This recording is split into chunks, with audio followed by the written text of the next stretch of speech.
ज्यांना वाटतं हे कारखाने नाममात्र दराने जातात त्यांनी टेंडर भरा ना। काही कारखाने तर मी तुमच्या लक्षात आणून दिलं, 3 आणि 4 आणि 5 कोटीला कारखाने गेले। कधी पत्रकारांनी एक अवाक्षरांनी उल्लेख केला नाही किंवा हे कारखाने 3 आणि 4 5 कोटीला कसे जातात। 2.5 हजार टनाचे कारखाने गेले की नाही, गेले की नाही?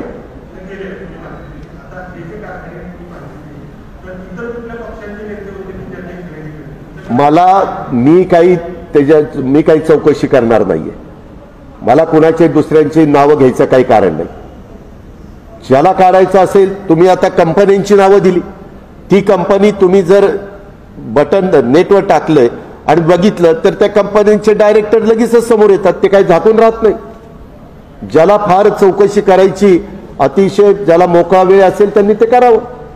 मला काही मोकळा वेळ नाहीये आणि मी काय तो धंदा स्वीकारणार नाही। मी राज्याचा एक लोकप्रतिनिधी म्हणून काम करतोय, पण सतत अजित पवारला टीव्हीला दाखवायचं, त्यांच्या नातेवाईकांना दाखवायचं, त्यांचा उल्लेख करायचा आणि हे करत असताना काहीतरी गौरबंगाल केलेलं आहे, काहींनी म्हणायचं बेईमानी केली। कुणी बेईमानी केली?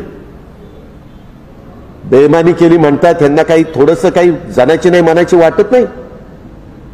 आणि जर कुणी बेईमानी केली असेल तर केस दाखल करा ना, FIR दाखल करा। बरेच दिवस महाराष्ट्रातल्या जनतेला मला सांगायचं होतं की अनेक वर्ष महाराष्ट्रातल्या साखर कारखानदारीच्या बद्दल खूप काही बोललं गेलं, खूप काही बातम्या आल्या, मधीच बातम्या आल्या, मधीच थांबल्या, पुन्हा बातम्या आल्या, अशा पद्धतीनं चाललं। खरं अनेक वर्षापासून, म्हणजे या गोष्टीला जवळपास 12-15 वर्ष झाली असतील, मी ह्या सगळ्या बातम्या येत असताना मी म्हणलं की कशाला आपण त्याला उत्तर द्यायचं, परंतु ते आता फार त्याचा अतिरेक झाला। त्याकरता राज्यातल्या जनतेला वस्तुस्थिती कळावी आणि ही सगळ्या माझ्या पत्रकार मित्रांनी पण नीट समजून घ्यावी। काही लोकांनी त्या काळामध्ये असे आरोप केले की 25,000 कोटीचा भ्रष्टाचार झाला, काही लोकांनी आरोप केले 10,000 कोटीचा भ्रष्टाचार झाला। ह्यानंतर ह्याबद्दलची तक्रार आली, आमचं सरकार गेलं, नवीन सरकार आलं, त्यांनी CIDला चौकशी करायला लावली, CIDनं चौकशी केली, त्या चौकशीमध्ये काही निष्पन्न झालं नाही। त्याच्यानंतर ACBने चौकशी केली, त्याच्यातनं पण काही ह्याच्यामध्ये गैरप्रकार झालेत असं त्यांना दिसलं नाही। EOWने चौकशी केली, सहकार विभागाने पुन्हा एकदा न्यायाधीशांच्या प्रमुख अध्यक्षतेखाली चौकशी समिती नेमली, चौकशी केली, एक सदस्य काय त्याच्यामध्ये पण त्याच्यात त्यांनी निर्णय दिला। असे अनेकांचे निर्णय आले, पण काही जण पुन्हा पुन्हा त्या बातम्या देण्याचा प्रयत्न करतात। आता मी आपल्याला एक एक सांगतो।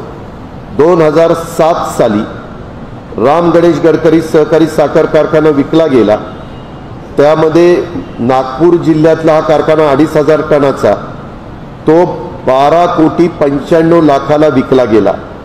नगरच्या एका कंपनीने तो खरेदी केला। नंतर अंबादेवी सहकारी साखर कारखाना विकला गेला, तो अमरावतीचा, तो 15,25,00,000 कायनेटिक पेट्रोलियम लिमिटेड मुंबईच्या कंपनीने खरेदी केला।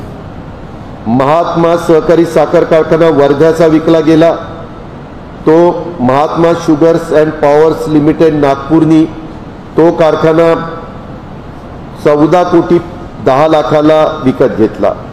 वैनगंगा भंडाऱ्याचा कारखाना विकला गेला 1250 टनाचा, तो 14,10,00,000 Wainganga sugar and power limited यांनी विकत घेतला। नंतर शंकर सहकारी साखर कारखाना यवतमाळचा विकला गेला, तो 2,500 टनाचा कारखाना 19,25,00,000 सागर वाईन्स जालना, आणि मग त्यांनी घेऊन पुढे तो डेक्कन शुगर यांना विकला। म्हणजे घेताना सागर वाईननी घेतला आणि नंतर डेक्कन शुगरला विकला। अकोला सहकारी साखर कारखाना 17,10,00,000 Venkatesh agro sugar product Mumbai यांनी तो विकत घेतला।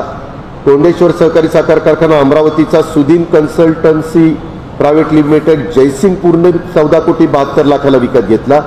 त्याच्या आधीचा 17,10,00,000 शंकर सहकारी साखर कारखाना वागलवाडा नांदेड हा भाऊसाहेब चव्हाण सहकारी साखर कारखाना नांदेड युनिट 3 मध्ये 2,500 टनाचा कारखाना 14,75,00,000 विकला गेला।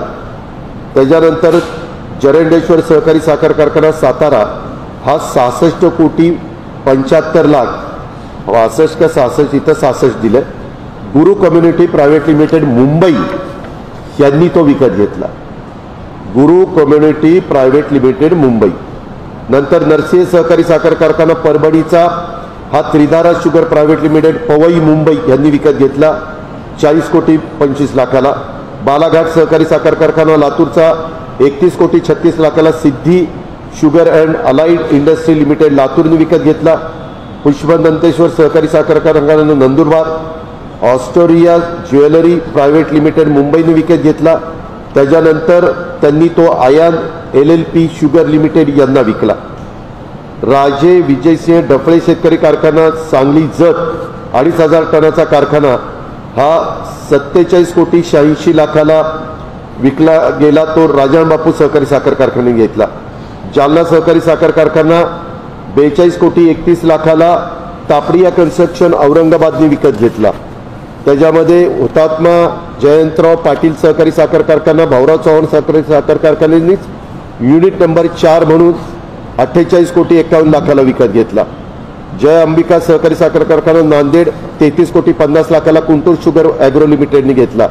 कन्नड सहकारी साखर कारखाना औरंगाबादचा 50,20,00,000 बारामती ॲग्रो लिमिटेड बारामतीने खरेदी केला। श्रीराम सहकारी साखर कारखाना नागपूर 11,97,00,000 2,500 टनी कारखाना व्यंकटेश्वरा पॉवर प्रोजेक्ट लिमिटेड कोल्हापूरने खरेदी केला। घृणेश्वर सहकारी साखर कारखाना औरंगाबाद ते 2,500 टनाचा 18,62,00,000 घृणेश्वर शुगर प्रायव्हेट लिमिटेड औरंगाबादने खरेदी केला। बागेश्वरी सहकारी साखर कारखाना परतूर जालना 44,10,00,000 श्रद्धा एजन्सी पुण्याने खरेदी केला। संत मुक्ताबाई सहकारी साखर कारखाना मुक्ताईनगर जळगाव 30,85,00,000 श्रद्धा मुक्ताई एनर्जी पुणे यांनी खरेदी केला। प्रियदर्शनी सहकारी साखर कारखाना लातूरचा विलास सहकारी साखर कारखाना त्यांनी तो खरेदी केला 69,75,00,000 आणि श्रद्धा गेला 30,85,00,000 3,000 टनी कारखाना। निनाई देवी सहकारी साखर कारखाना दालमिया या इंडस्ट्रीवाल्यांनी 24,30,00,000 खरेदी केला। नगर तालुका सहकारी कारखाना नगरचा Piyush construction and infrastructure private limited औरंगाबादनी खरेदी केला 38,25,00,000। शिवशक्ती बुलढाणा 18,99,00,000 बीज सेक्युअर लॅब्स पुणे यांनी खरेदी केला। पारनेर सहकारी साखर कारखाना क्रांती शुगरनी खरेदी केला 31,75,00,000। त्याच्याबद्दल पण बरंच आलं होतं, काही जण तिथं गेले, काही त्याच्यामध्ये निघालं नाही, सगळ्या गोष्टी नीटपणे झाल्या। हा तर कारखाना 2015ला विकला गेला, म्हणजे मागच्या सरकारच्या काळात शिवशक्ती बुलढाणा मागच्या सरकारच्या काळात बीज ते कारखाने विकले गेले। आता मागे लोक म्हणायची की हे कारखाने मातीमोल किमतीमध्ये विकले जातात, 18,99,00,000 31,75,00,000 38 कोटी 24 कोटी असेच कारखाने विकले जातात। आणि मी तुम्हाला नंतर पण दाखवणार आहे त्याची लिस्ट आली का रे ह्याची 11 कारखाने ह्याला दिले होते, वेद पाठकला सांगितलं होतं काढायला, फोटो प्रिंट आपले व्हॉट्सॲप आलेला होता, ते सकाळी सांगितलेलं होतं। तर तापडी हे कारखाने एवढे विकले गेले, हे झाले एकूण 26 कारखाने म्हणजे पारनेर धरून। आता 27वा कारखाना 2016 साली मागच्या सरकारच्या काळात 43,95,00,000 natural sugar and allied industries limited यांनी 43,95,00,000 खरेदी केला 2,500 टनाचा। मुखेडचा जय शिवशंकर सहकारी साखर कारखाना शिवाजी सर्व्हिस स्टेशन बराळी जिल्हा नांदेड 28,04,00,000 खरेदी केला। संत एकनाथ सहकारी साखर कारखाना सोलापूर तो 2017ला विकला, त्याच्यामध्ये 13,23,00,000 सध्या जमीन विकलेली आहे, कारखाना अजून विकलेला दिसत नाही। तासगाव सहकारी साखर तासगाव पलूस सहकारी साखर कारखाना SGZ and SGA sugar JV limited 37,37,00,000 त्या ठिकाणी विकला गेला। हे झाले जिल्हा मध्यवर्ती सहकारी बँकेने विकलेले कारखाने एकूण 30। त्याच्यानंतर जिल्हा मध्यवर्ती सहकारी बँकांनी सरफेसी कायद्याअंतर्गत विक्री केलेले कारखाने गिरणा सहकारी साखर कारखाना नाशिक जिल्हा बँकेने विकला 27,55,00,000 आर स्ट्रॉंग इन्फ्रास्ट्रक्चर लिमिटेड तालुका मालेगाव. यशवंत सहकारी खानापूरचा विकला गेला. गणपती कृषी औद्योगिक सर्व सेवा सहकारी सोसायटी सांगली 56,51,00,000. जगदंबा सहकारी साखर कारखाना जिल्हा बँकेत नगर जिल्हा बँकेने विकला 28 कोटीला. इंडिकॉन अंबालिका शुगर अहमदनगर. दत्त सहकारी साखर कारखाना आसुर्लेचा विकला गेला 108 कोटी. दालमी यांनी हा घेतला. तो इंदिरा गांधी सहकारी साखर कारखाना कोल्हापूर आथणी शुगर लिमिटेड बेळगाव यांनी तो 93 कोटीला घेतला. बेलगंगा सहकारी साखर कारखाना जळगावचा 2,500 टनी. अंबाजी ट्रेडिंग कंपनी जळगाव 39 कोटी 22 लाखाला घेतला. हे 6 कारखाने जिल्हा बँकेने विकले. मगाशी मी तुम्हाला सांगितलं ते 30 कारखाने राज्य सहकारी बँकेने विकले गेल्या अनेक वर्षात 6 जिल्हा बँकेनी. त्याच्यानंतर शासन मान्यतेने विक्री केलेले कारखाने त्याच्यात तर तुम्हाला आश्चर्य वाटेल 2003 साली शेतकरी सहकारी साखर कारखाना धामणगाव अमरावतीचा, शरद सहकारी साखर कारखाना पैठणी 3,36,00,000 कारखाना घेतला. शासनाने विक्री केलेला कारखाना 3,36,00,000. जिल्हाधिकारी यांनी शासन मान्यतेने विक्री केली. गोदावरी दुधना सहकारी साखर कारखाना परभणीचा 23,75,00,000 रेणुका शुगरनी घेतला. औसायकांनी शासनाची मान्यता घेऊन विक्री केली तो कारखाना. सिंदखेडा सहकारी साखर कारखाना धुळा हा सिटीजन इंडिया प्रायव्हेट लिमिटेड हा कारखाना औसायकांनी शासनाची मान्यता घेऊन विक्री केला 10,90,00,000. त्याच्यानंतर मराठवाडा सहकारी साखर कारखाना कळमनुरी हिंगोली 1,800 मेट्रिक टनाचा 5,88,00,000 भाऊराव चव्हाण सहकारी साखर कारखान्याने खरेदी केला. 5,88,00,000. जिल्हाधिकारी यांनी औसायक म्हणून विक्री केली. बाराशिव सहकारी साखर कारखाना हिंगोली 28 कोटीला पूर्णा सहकारी साखर कारखान्याने तो खरेदी केला. संजय सहकारी साखर कारखाना तो 3,52,00,000 2,500 टनाचा कारखाना सागर सहकारी साखर कारखान्याने विकत घेतला 3,52,00,000. म्हणजे 3 आणि 4 आणि 5 आणि 8 आणि त्याच्या कुणी चर्चाही करत नाही, कुणी बोलतही नाही. ते हे झाले कारखाने शासनाच्या पूर्व परवानगीने विकलेले 6. म्हणजे मगाचे 6. आता साखर कारखान्यांनी त्यांच्या स्तरावर विक्री केली. काही लोकांनी आपल्या स्तरावरच साखर आयुक्ताची परवानगी घेऊनच विक्री केली असतील. पूर्णा सहकारी साखर कारखान्यांनी त्यांचा एक कारखाना 2,500 टनाचा कपिश्वर शुगर अँड केमिकलला 38,03,00,000 विकला. तो आत्ता 2020 मध्ये विकला. भाऊराव चव्हाण सहकारी साखर कारखान्यांनी 2,500 टनाचा कारखाना 51 कोटीला MVK ॲग्रो फूडला विकला. भाऊराव चव्हाण सहकारी साखर कारखाना हडसणी यांनी युनिट क्रमांक 4 हे मगाचं युनिट क्रमांक 3 होतं, हे युनिट क्रमांक 4 सुभाष शुगर प्रायव्हेट लिमिटेडला 92 कोटीला 2020ला विकलं. अशा पद्धतीनं हे 3 कारखान्यांनी विकत घेऊन पुन्हा विकलेले अशा प्रकारचे आहेत. त्याचबरोबर शासन निर्णयानुसार, शासन मान्यतेनुसार सहयोगी भागीदारी भाडे तत्वावर देण्यात आलेल्या सहकारी साखर कारखान्यांची माहिती. त्याच्यामध्ये श्रीराम सहकारी फलटण कारखाना 2006ला 15 वर्षाच्या कराराने दिलेला आहे. तो आता मला वाटतं करार तो संपेल. तर त्याचं भाडं वगैरे काय ठरलं ते आता मला माहिती नाही. खंडाळा सहकारी साखर कारखाना 12 वर्षाच्या कराराने दिला. तो आता मकरंद आबांनी ते पॅनल जिंकलं. शिवशक्ती सहकारी साखर कारखाना उस्मानाबादचा भैरवनाथ शुगर प्रायव्हेट लिमिटेडला 18 वर्षाच्या कराराने दिला. प्रतापगड सहकारी साखर कारखाना किसनवीरला काही 16 वर्षाच्या कराराने दिला. रयत सहकारी साखर कारखाना 18 वर्षाच्या कराराने कुमदा शुगर लिमिटेड बेळगाव कर्नाटकला दिला. गणेश सहकारी साखर कारखाना डॉक्टर विखे पाटील सहकारी साखर कारखान्यांनी चालवायला घेतला. संत एकनाथ सहकारी साखर कारखाना सहयोगी तत्वावर, मागाचा आहे तो भागीदारी तत्वावर, हा सहयोगी तत्वावर सचिन घाय शुगर प्रायव्हेट लिमिटेड पुणे, हा मला वाटतं CA, त्यानं तो त्या ठिकाणी घेतलेला आहे चालवायला. सिद्धेश्वर सहकारी साखर कारखाना सिल्लोड हा भाडे तत्वावर खडकपूर्णा ॲग्रो लिमिटेड औरंगाबादनी चालवायला घेतला. कर्मवीर काकासाहेब वाघ सहकारी साखर कारखाना भाडे तत्वावर स्वर्गीय अशोकराव बनकर सहकारी साखर कारखान्याने अशोकराव बनकर नागरी सहकारी पतसंस्था मर्यादित पिंपळगाव यांनी चालवायला घेतलेला आहे. तो आता 2021 मध्ये घेतलाय, मगाचाही 2021 मध्ये घेतला. आता चोपडा सहकारी साखर कारखाना भाडे तत्वावर बारामती ॲग्रो लिमिटेडनी चालवायला घेतलाय. आदिवासी सहकारी साखर कारखाना हा आत्ताच भाडे तत्वावर द्वारकाधीश सहकारी साखर कारखान्याने चालवायला घेतलाय. आणि 14/10/2021ला भाडे तत्वावर तुळजाभवानी सहकारी साखर कारखाना, गोकुळ शुगर धोत्री दक्षिण सोलापूर यांनी चालवायला घेतला. असे 12 कारखाने चालवायला दिलेले आहेत. त्याच्याच पुढं महाराष्ट्र राज्य सहकारी बँकेनी काही कारखाने चालवायला दिले.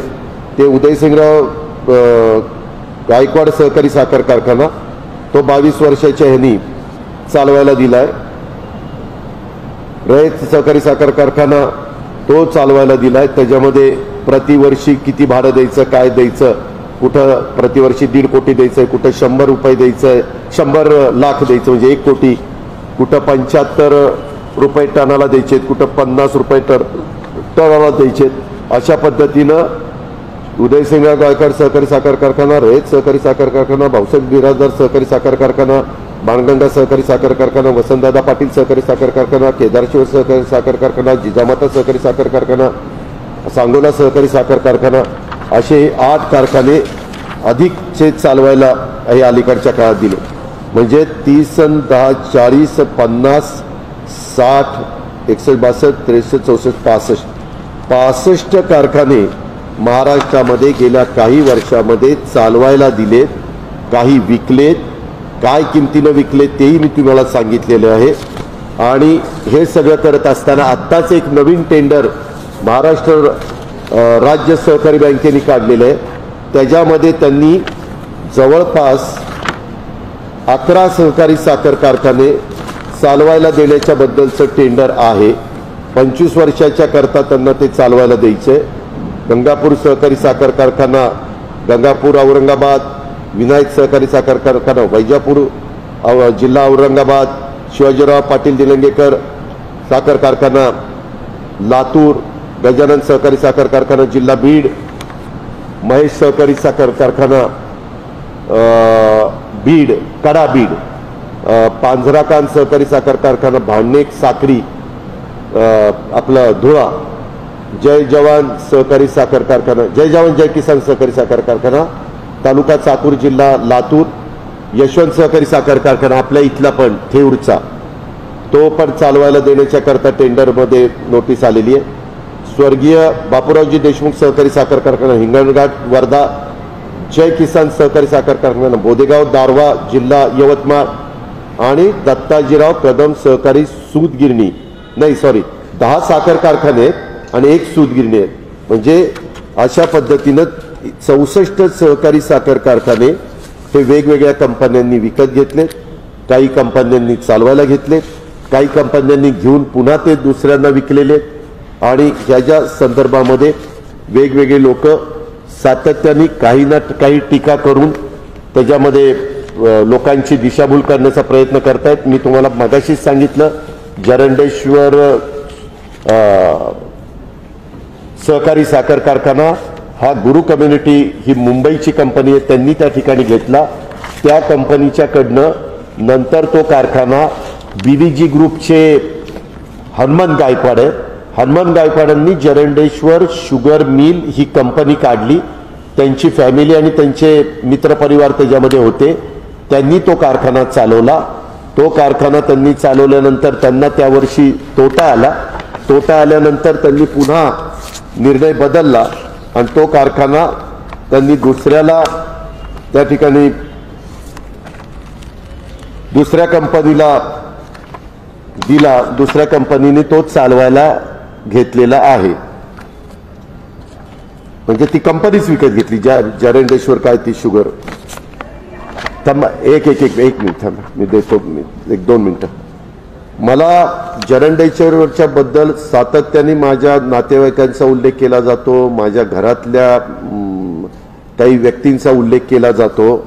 मला खरोखरीच आज एक गोष्ट स्पष्टपणे तुमच्या मार्फत महाराष्ट्राच्या कानाकोपऱ्यातल्या मान्यवरांना, नागरिकांना सांगायची की सुंदरबन कोऑपरेटिव्ह सोसायटी एक सोसायटी आहे मुंबईतली. त्यांनी मुंबई उच्च न्यायालयामध्ये जनहित याचिका क्रमांक 67/2007 दाखल केली होती 2007ला. त्या अनुषंगाने उच्च न्यायालयाने महाराष्ट्र राज्य सहकारी बँकेने जरंडेश्वर सहकारी साखर कारखान्याच्या लिलावा संदर्भामध्ये कारवाई करावी असं सांगितलं. खरं हा कारखाना होता, त्याला फायनान्स दिलेला होता, लीड बँक होती एमएससी बँक, पण त्याच्यामध्ये बरोबर होती मुंबई जिल्हा मध्यवर्ती सहकारी बँक. सुंदरबाग कोऑपरेटिव्ह सोसायटी म्हटली आम्ही आमच्या ठेवी मुंबई जिल्हा बँकेत ठेवल्यात आणि त्या ठेवी अडचणीत आल्या तर आम्हाला कोण वाली आहे, आमचे पैसे आहेत. मग ते कोर्टात गेल्यावर कोर्टाने एमएससी बँकेला सांगितलं की हे पैसे पहिल्यांदा वसूल करण्याच्या करता संधी द्या. ती 1 वर्षाची का काहीतरी संधी दिली, त्याच्यामध्ये त्यांना पैसे फेडता आले नाही आणि मग त्यांनी आदेश केले. कुणी केले? सरकारने नाही, मुंबई उच्च न्यायालयाचे आदेश आहेत, त्या आदेशाची कॉपी पण आहे. उच्च न्यायालयाच्या आदेशाविरोधात जरंडेश्वर सहकारी साखर कारखाना त्यावेळेचा तो सहकारी होता, त्यांनी उच्च न्यायालयात नोटीस ऑफ मोशन क्रमांक 181/2010 दाखल केलं.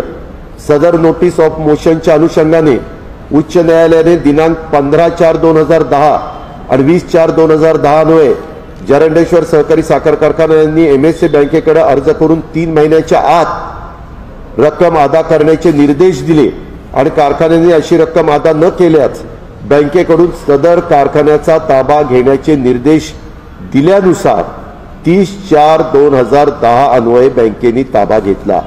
म्हणजे त्यांना नंतर पण पुन्हा उच्च न्यायालयाने संधी दिलेली होती त्या बोर्डाला, किंवा तुम्ही पैसे भरा त्या मुंबई जिल्हा बँकेचे आणि तुम्ही तुमचा कारखाना चालवा. पहिल्यांदाही संधी दिली, ही दुसऱ्यांदा संधी दिली. त्या संदर्भामध्ये त्यानुसार कारखान्याने घेतलेल्या बैठकीत 18 कोटी रुपये रकमेची रक्कम अदा करण्यात संधी देण्यात आली होती. 18 कोटीच रुपये भरायचे होते. त्यानुसार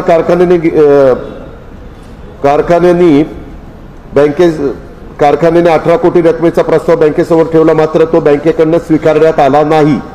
तदनंतर 15/6/2010 रोजी घेतलेल्या बैठकीत 26,50,00,000 रकमेचा दिलेला प्रस्तावही त्यावेळेसच्या बँकेने स्वीकारला गेला नाही. त्यामुळे उच्च न्यायालयाच्या जनहित याचिकेतील निर्णयानुसार सिक्युरिटायझेशन कायदा 2002 नुसार कारखान्याचा ताबा घेऊन वसुली करण्याबाबत एमएससी बँकेकडून निर्णय घेण्यात आला. जरंडेश्वर सहकारी साखर कारखाना एमएससी बँकेकडून सिक्युरिटायझेशन कायदा 2002 अंतर्गत होणाऱ्या लिलावाविरुद्ध रिट याचिका क्रमांक 9236/2009 अन्वये आव्हान देऊन लिलावाला स्थगिती देण्याची विनंती केली. सदर याचिका उच्च न्यायालयाने निकाली काढली. जरंडेश्वर सहकारी साखर कारखाना यांनी एमएससी बँकेकडनं ती निकाली काढल्यानंतर बँकेच्या सिक्युरिटायझेशन कायदा 2002 नुसार होणाऱ्या लिलावाविरुद्ध कारखान्याने सर्वोच्च न्यायालयामध्ये दाखल केलेली SLP क्रमांक 15,310/2010 या सर्वोच्च न्यायालयाने फेटाळली. म्हणजे हायकोर्टाने नाकारलं, सुप्रीम कोर्टाने फेटाळलं. हे तर कुणी लक्षातच घेत नाही. हे काही कुणी बळजबरी केलेली नाहीये. हे ज्यांच्यामुळं कारखान्याचं तिथं नुकसान झालं आणि तेच अशा पद्धतीनं काही ना काही चुकीचं लोकांच्या समोर सांगतात. हे सगळे कोर्टाचे आदेश इथं आहेत. त्याच्यानंतर बँकेच्या सिक्युरिटायझेशन कायदा 2002 नुसार होणाऱ्या लिलावाविरुद्ध कारखान्याने सर्वोच्च न्यायालयामध्ये ती फेटाळल्यानंतर एमएससी बँकेने लिलावाची कार्यपद्धती अंतिम केली. बँकेच्या संचालक मंडळाच्या 12/10/2010 बैठकीमध्ये निविदा उघडण्यात आली. त्यानुसार गुरु कम्युनिटीज प्रायव्हेट लिमिटेड मुंबई यांनी निविदा सर्वात जास्त म्हणजे 65,75,00,000ची भरली. त्याच्यामध्ये 15 ते 17 लोकांनी निविदा भरल्या होत्या. त्याच्यात माझ्या माहितीप्रमाणे राजाराम बापू शुगर म्हणजे राजाराम बापू सहकारी साखर कारखाना होता, मला वाटतं दौंड होता, अनेक जण होते, आत्मीचा होता, खूप जणांनी त्या निविदा भरल्या होत्या, त्याचं रेकॉर्ड पण आहे. नंतर जरंडेश्वर सहकारी साखर कारखाने, महाराष्ट्र राज्य बँक आणि इतर 44 यांच्या विरुद्ध JMFC न्यायालय कोरेगाव अन्वये फौजदारी तक्रार दाखल करून गुरु कम्युनिटीज प्रायव्हेट लिमिटेड यांना कारखाना विकण्याच्या संदर्भात आक्षेप नोंदवला. त्यामध्ये JMFC कोर्टाने कलम 120B, 201, 409, 418, 420, 427, 465 आणि कलम 471 सह भारतीय दंड संहितेच्या कलम 34 नुसार आदेश पारित केले. तदनंतर MSC बँकेने अतिरिक्त सत्र न्यायालय सातारा येथे क्रिमिनल रिव्हिजन 108/2011 अन्वये माननीय JMFC न्यायालय कोरेगाव यांच्या आदेशाला स्थगिती देण्याबाबत रिव्हिजन अर्ज दाखल केला. अतिरिक्त सत्र न्यायाधीश सातारा यांनी बँकेचा अर्ज मान्य करून भारतीय दंड संविधान 202 अन्वये या प्रकरणी सखोल चौकशी करण्याचे निर्देश माननीय JMFC न्यायालय कोरेगाव यांना आदेशास स्थगिती दिली. माननीय सत्र न्यायाधीश सातारा यांनी उपरोक्त आदेशांच्या विरुद्ध जरंडेश्वर सहकारी साखर कारखान्याने उच्च न्यायालयात मुंबई येथे क्रिमिनल रिट पिटिशन क्रमांक 3657/2012, 3563/2012 अन्वये दाखल केलेली याचिका माननीय उच्च न्यायालयाने 10/4/2013च्या आदेशाने फेटाळली. म्हणजे तिसऱ्यांदा का चौथ्यांदाही झालं. DRTचं मत त्याच्यामध्ये सिक्युरिटायझेशन कायदा 2002 मध्ये तरतुदीनुसार लिलावानंतर जरंडेश्वर सहकारी साखर कारखाना यांनी रिट पिटिशन 7490/2011 अन्वये या प्रक्रियेला घेतलेला आक्षेप तत्कालीन न्यायमूर्ती यांनी फेटाळून लावला. तदनंतर कारखान्याने सिक्युरिटायझेशन कायदा 2002 अंतर्गत झालेले लिलाव पद्धतीने प्रक्रियेस कर्ज वसुली न्यायाधिकरण ज्याला DRT आपण म्हणतो पुणे यांच्याकडे अर्ज क्रमांक SA 164/2011 अन्वये आक्षेप घेतला. सदरचा आक्षेप देखील DRTनं फेटाळला. तदनंतर कारखान्याचे सदस्य श्रीरंग साप्ते यांनी सिक्युरिटायझेशन कायदा 2002 अंतर्गत झालेल्या लिलाव प्रक्रियेस उच्च न्यायालयात याचिका क्रमांक 2843/2015 आणि 11313/2016 अन्वये घेतलेला आक्षेप न्यायमूर्तींनी तोही फेटाळला. तदनंतर कारखान्याचे सदस्य दिनेश बर्गे यांनी उच्च न्यायालयात दाखल केलेली विशेष अनुमती याचिका क्रमांक 8116/2017 सुद्धा फेटाळण्यात आली.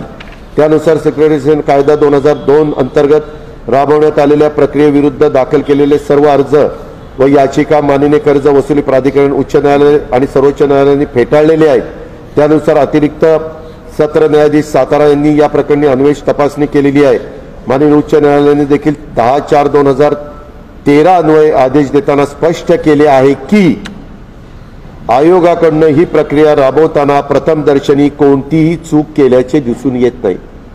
हे मी नाही म्हणत, हे न्यायव्यवस्था म्हणते की ज्या न्यायव्यवस्थेवर आपला सगळ्यांचा विश्वास आहे आणि त्याच्यावर आपला देश चाललेला.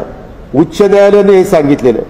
या प्रकरणी चौकशी अन्वये अतिरिक्त सत्र न्यायाधीश सातारा यांनी केली असून ते उच्च न्यायालयाने वैध ठरवलं म्हणजे ती चौकशी केलेली. आता या प्रकरणी पुन्हा चौकशी करण्याबाबत अर्ज करणे म्हणजे न्यायालयाच्या आदेशाचे उल्लंघन व अपमान केल्यासारखे होईल. या बाबी पाहता JMFC न्यायालय कोरेगाव, अतिरिक्त सत्र न्यायालय सातारा, उच्च न्यायालय मुंबई आणि माननीय सर्वोच्च न्यायालय आदेशाचे अवलोकन होण्याची विनंती. ही वस्तुस्थिती आहे. हे कुणालाही जास्त इतक्या दिवसात माहिती नव्हतं, कारण पण नव्हतं, कारण जे जायचे त्यांना ते माहिती असायचं. पण निव्वळ कुणाची तरी बदनामी करायची, कुणाला तरी टार्गेट करायचं, त्याच्यातनं जनतेची दिशाभूल करायची. जनतेला सगळं माहिती नसतं. आज मी हे सगळं सांगितल्यानंतर कदाचित आता लोक त्यावर विश्वास ठेवतील आणि त्याच्या संदर्भातल्या ह्या कोर्टाचे आदेश, हे सुप्रीम कोर्ट इंडिया सुप्रीम कोर्टाचे ऑर्डर, ही the high court of Mumbai criminal appellate त्यांची ऑर्डर, त्याच्या संदर्भातल्या ह्या सगळ्या ऑर्डर इथं आहेत. अशा पद्धतीचं हे सगळं चाललेलं आहे.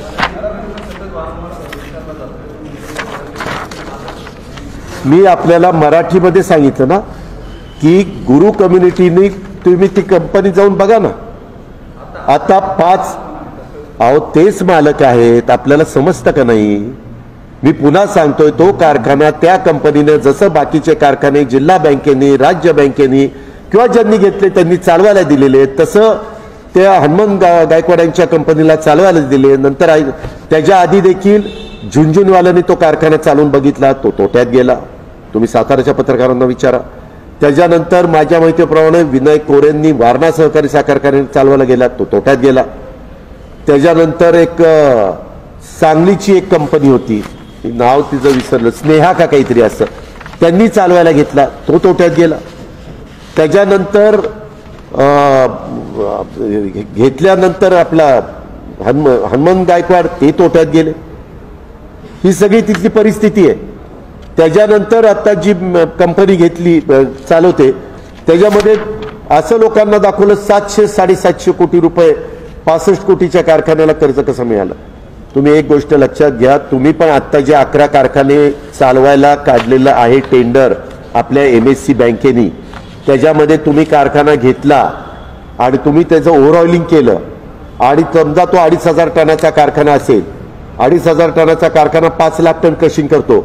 5 लाख टन क्रशिंग केलं तर साधारण 5-15 150 कोटी रुपये शेतकऱ्यांच्या पेमेंटच्या करता मंजूर केले जातात. कसे?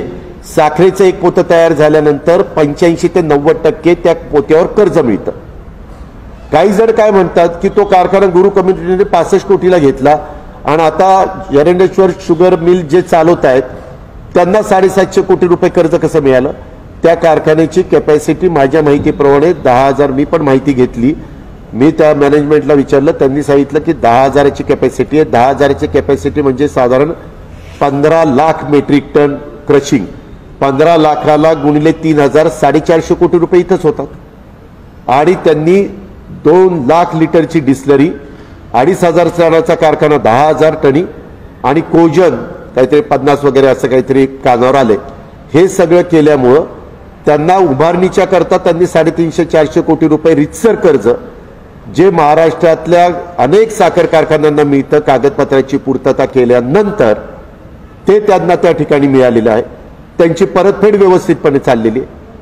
तिथं व्यवहार तोडणी वाहतुकीचे, मी तिथं काही लोकांना विचारलं तर ते म्हणले की आमचे चेकचे व्यवहार असतात, ज्याचा ऊस जातो त्यांना चेकनी पैसे मिळतात. साखर विकली की साखरेचे पैसे चेकनी जमा होतात अशी माझी माहिती आहे.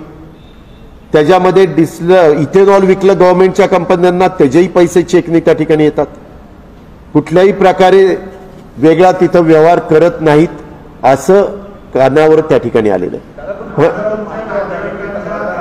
हा, एकाने विचारलं बाबा.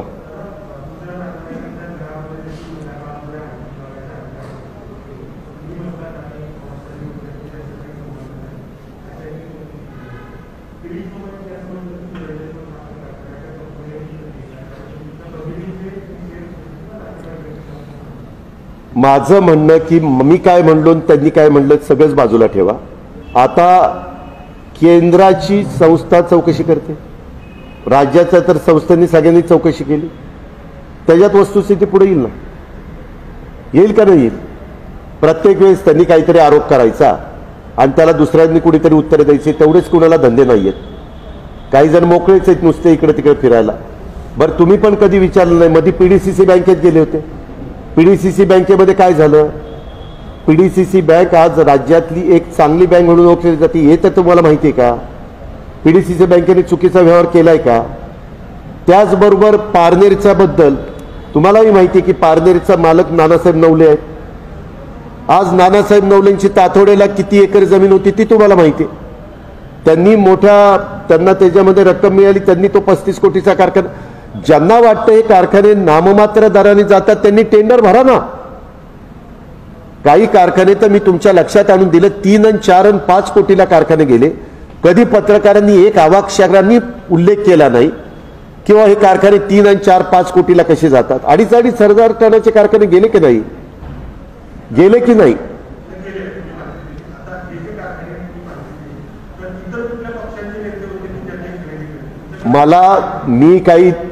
मी काही चौकशी करणार नाहीये. मला कुणाचे दुसऱ्यांची नावं घ्यायचं काही कारण नाही. ज्याला काढायचं असेल, तुम्ही आता कंपन्यांची नावं दिली, ती कंपनी तुम्ही जर बटन नेटवर टाकलंय आणि बघितलं तर त्या कंपन्यांचे डायरेक्टर लगेचच समोर येतात, ते काही झाकून राहत नाही. ज्याला फार चौकशी करायची अतिशय ज्याला मोकळा वेळ असेल त्यांनी ते करावं. मला काही मोकळा वेळ नाहीये आणि मी काय तो धंदा स्वीकारणार आहे. मी राज्याचा एक लोकप्रतिनिधी म्हणून काम करतोय, पण सतत अजित पवारला टीव्हीला दाखवायचं, त्यांच्या नातेवाईकांना दाखवायचं, त्यांचा उल्लेख करायचा आणि हे करत असताना काहीतरी गौर बंगाल केलेलं आहे. काहींनी म्हणायचं बेईमानी केली. कुणी बेईमानी केली? बेईमानी केली म्हणतात ह्यांना काही थोडंसं काही जनाची नाही मनाची वाटत नाही. आणि जर कुणी बेईमानी केली असेल तर केस दाखल करा ना, FIR दाखल करा. झालं, हे तर तिसरंच आहे.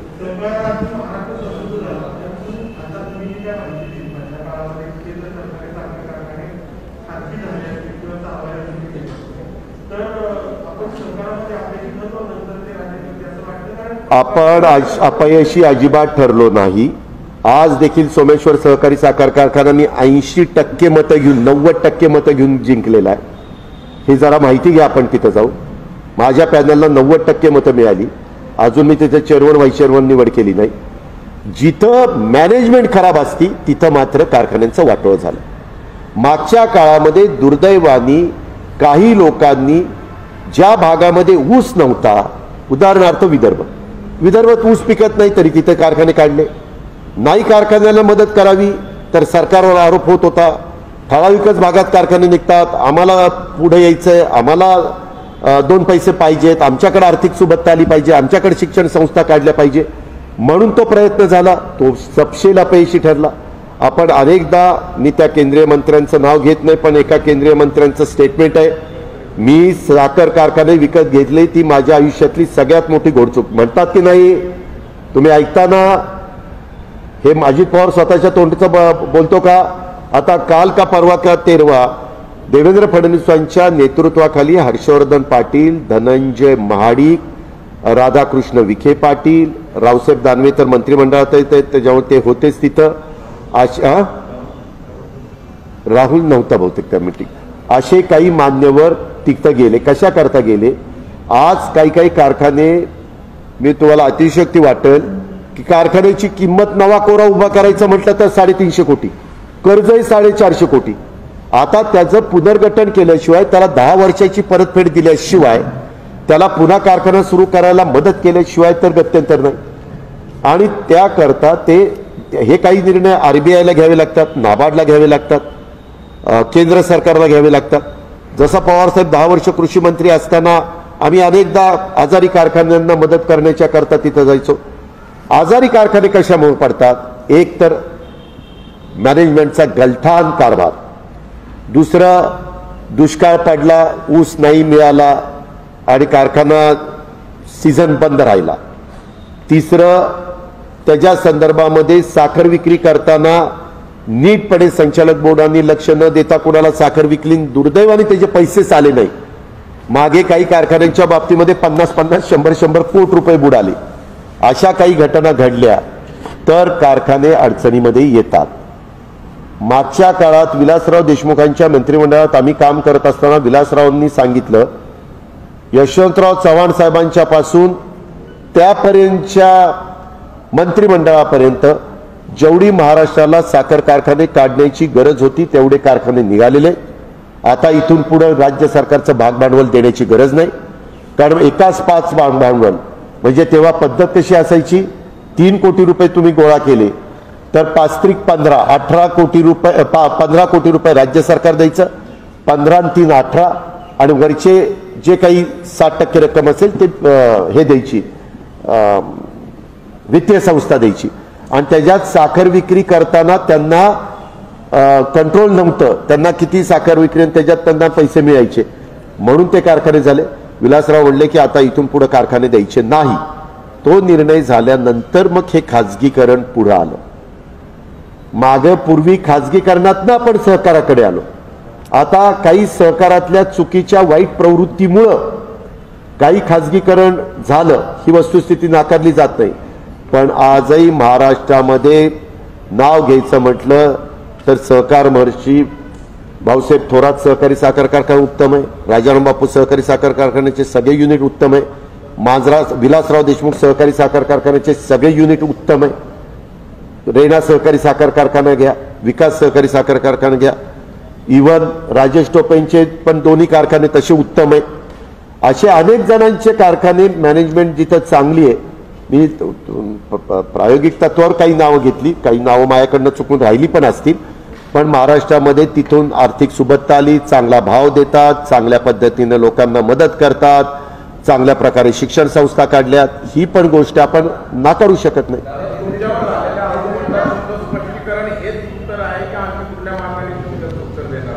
आता अजून कसल्या मार्गाने देतो बाबा? एक मिनिट, एक मी तो आता ती इन्क्वायरी करेल ना, चौकशी यंत्रणा करेल ना बाबा. चौकशी यंत्रणा आहे की नाही मागे वेगवेगळ्या. मी आता तुम्ही हायकोर्ट आणि सुप्रीम कोर्टाच्या पेक्षा पुढे गेला का? हायकोर्ट आणि सुप्रीम कोर्टाची इथं आहेत ना ऑर्डर्स, तरी देखील यांच्या ऑर्डर्स देखील काहींना मान्य नाही. ते दुर्दैव आहे सर. लोकशाहीमध्ये आपल्याला काम करायचं म्हणलं, कायदा सुव्यवस्थेच्या प्रमाणे राज्य चालतंय म्हणल्यानंतर ह्या सगळ्या गोष्टीचा आदर केला पाहिजे. आपण एखाद्या ठिकाणी न्याय नाही, आमच्या तहसीलदारकडे न्याय नाही मिळाला प्रांताकडे जातो, प्रांताकडे नाही मिळाला ॲडिशनल कलेक्टरकडे जातो, कलेक्टरकडे जातो, विभागीय आयुक्ताकडे जातो, तिथून मंत्र्यापर्यंत जातो. मंत्र्यापाशी पण नाही, त्यांना वाटलं नाही मिळत तर आपण हायकोर्टात जातो. हायकोर्टात पण ते दिलेला निर्णयच्या बद्दल त्यांना सुप्रीम कोर्टामध्ये पण जाण्याची पॉवर आहे. आता सुप्रीम कोर्टाच्या पेक्षा वर अजून मला नाही वाटत कोणी पॉवर आपल्यात.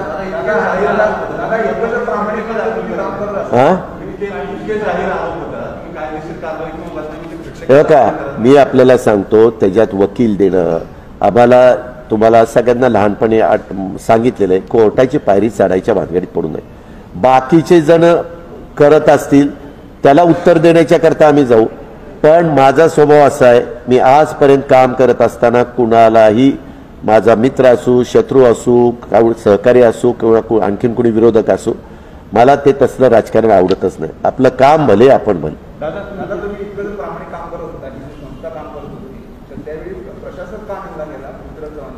कुठे? हा, मी त्यावेळेस राज्य सहकारी बँकेमध्ये नव्हतो, मी डायरेक्टर होतो. मी बँकेत जात नव्हतो. मी MSC बँकेचा चेअरमन होतो. त्यावेळेस बँक नंबर 1 ला होती. आणि तुम्ही एक गोष्ट लक्षात घ्या, बरं झालं तुम्ही प्रश्न विचारला. त्याच्यानंतर बँकेमध्ये प्रशासक बसला. आज आम्ही गव्हर्नमेंटमध्ये आहोत. सहकार खातं राष्ट्रवादीकडे, उद्याच्याला तिथं मी बँकेची निवडणूक लावू शकतो की नाही? आता प्रशासक कोण आहे? पूर्वीच्या सरकारने 3 लोकांची कमिटी केली होती, त्याच्यातले 2 कमी करून आता जे अनास करेत, जे मागच्या मंत्रिमंडळाने निर्णय घेऊन तिथं प्रशासक म्हणून नेमले, त्यांनाच आम्ही कंटिन्यू केलं. आमची भूमिका स्वच्छ असल्याशिवाय आम्ही केलं. बँक चांगली चालवावी. मला तर एका मिनिटात आम्ही मुख्यमंत्र्यांना विनंती करू किंवा सहकार मंत्र्यांना की आता 5 वर्ष व्हायची होती ती संपलेली, आता रितसर निवडणूक लावा. पण आम्ही नाही निवडणूक लावत, कारण आता बँकेचं व्यवस्थित चाललेलं आहे. आज बँक 350-400 कोटी रुपये तोट्यात आहे. आणि मला एक सांगावं, जर बँक अडचणीमध्ये असती तर बँक नफ्यात आली असती. आज आपल्या राज्यातल्या कित्येक बँका फार धुळदाण झाली. सेवा विकास बँक घ्या, शिवाजीराव भोसले बँक घ्या, रुपी बँकेची काय अवस्था आहे तुम्ही बघताय, कर्नाळा का कुठली बँक तिचं काय अवस्था आहे, पेन बँकेची काय अवस्था आहे, मध्ये कुठली तरी एक सुवर्ण म्हणून बँक होती वाटतं, सुवर्ण युग का काहीतरी अशी काय, माझ्याकडनं थोडंसं चुकेल पण एक होती आगाशी साहेबांची. हा, अशा काही बँकांची काय अवस्था झाली बघा ना. तुम्ही पण पत्रकार, त्या गोष्टीवर आम्ही नाही बोललो आतापर्यंत. तुम्ही पण याला कुठंतरी काहीतरी पाणी मुडत असेल बरं का, काहीतरी कळत असं. आता हे सगळं ऐकल्यावर तुम्ही थोडंसं गप्पा बसला. हे तुम्हाला एक गोष्ट माहिती की अजित पवार सांगताना खोटं सांगत नाही, एवढं तर महाराष्ट्राला माहिती आहे ना. अहो एक मिनिट माझंही ऐका. त्यांना म्हणून तिथला शिवाजीराव निलंगेकर कारखाना घ्या आणि चालवा ना. तुम्ही आज बाहेर जाऊ, जर कुठल्या तरी एखाद्या मोठ्या व्यक्तीच्या बद्दल किंवा ज्याची जनमानसामध्ये प्रतिमा आहे त्याच्याबद्दल काही गरळ ओकली तर ती ब्रेकिंग न्यूज होणारच ना. आज जर त्यांनी एवढं सगळं चाललं असतं तर तिथला तो कुठला कारखाना, किल्लारी सहकारी साखर कारखान्याची काय अवस्था आहे. पवार साहेबांनी भूकंपाच्या काळामध्ये काही कोटी रुपये तो कारखाना पुन्हा उभा राहावा म्हणून दिलेला होता. मराठवाड्यातला एक महत्वाचा कारखाना राहिला का. हे काही कुणाची नावं घेतात, काही करतात. म्हणजे वाटेल ते. आम्हाला तेवढा वेळ नाही हो की बाबा हे ज्यांनी आरोप केलेले त्यांना नोटिसा पाठवा, नामकं करा, तमकं करा, ह्या वकिलाला जाऊन भेटा, त्या वकिलाला जाऊन. काही काहींची ऑफिसेस थाटलेली आहेत. तिथं सीए नेमलेत, वकील नेमलेत, सगळं काही नेमलेलं आहे. नुसत्या नोटिसा द्यायच्या, इकडून दौरा तिकडून, तिकडून दौरा इकडं. हे आत्ता सांगितलेलं मी सगळं वस्तुस्थिती सांगितलेली आहे. तुम्ही तर त्या 4 आणि 5 कोटीला कारखाने विकले त्याचं तर काही कोणी बोलायलाच तयार नाही. 4 कोटी आणि 5 कोटीला काय मिळतंय. काही 12 कोटी, 13 कोटी, 15 कोटी. या सगळ्या 65 कारखान्याची मी तुम्हाला माहिती दिली. 65 कारखान्यामध्ये कुणी बाकीच्या कारखान्यांच्याकडे लक्ष देतंय का. कारण तिथं पारनेरचं 2 दिवस बातमी आली, त्याच्यानंतर कुणी त्या पारनेरकडे काय झालं कुणी विचारायला तयार नाही. अरे एवढ्या आरोपाचं काय झालं.